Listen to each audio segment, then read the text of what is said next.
Testirajući MS Shark Pro slušalice, ostali smo zapanjeni odnosom cene i kvaliteta. Kao dokaz tome, Rački je zadržao slušalice bez imalo dvoumljenja.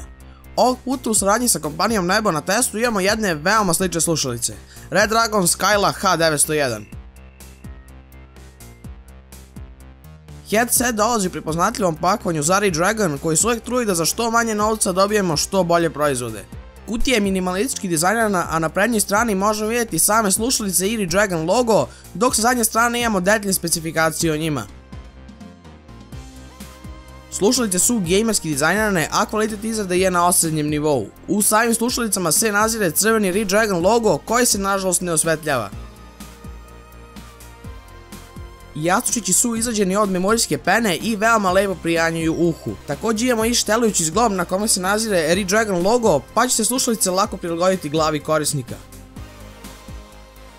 Nešto što će vas razočarati jeste da ove slušalice i mikrofon ne možete koristiti istovremeno putem mobilnog telefona. Zašto? Zato što nemamo 4-pol konektor, već imamo dve 3,5 mm audio bananice. Što se zvučne izolacije tiče, imamo sličnu priču kao i kod MS Shark slušalica, odnosno imamo osrednji noise cancellation.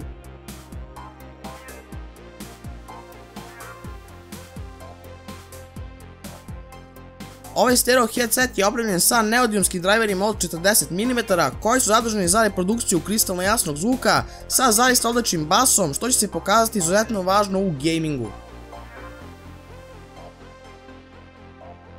Također slušalice posjeduju i mikrofon koji ne štrči pretjerano od samih slušalica, što pozdravljamo. Nažalost, mikrofon je u mogućnosti da snimi samo mono zvuk, a o kvalitetu zvuka sami izvedite zaključak nakon testa koji sledi.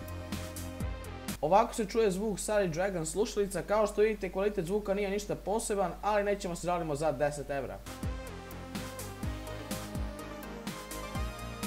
Polako ali sigurno stižemo do kraja. Ove slušalice će u odnosu na svoju cenu od 15 evra pružiti više nego zadovoljavajući kvalitet zvuka, kako za gaming, tako i za slušanje muzike. Ukoliko niste u mogućnosti za nabavku skupljih slušalica, iako vam je kvalitet mikrofona nebitan, imate našu preporuku za kupovinu ovog headseta. Još jednom se zahvaljujemo kompaniji Nebo koja nam je ustupila ovaj uređaj na test, a vi lajkujte video i pretplatite se na kanal za još kvalitetnog sadržaja.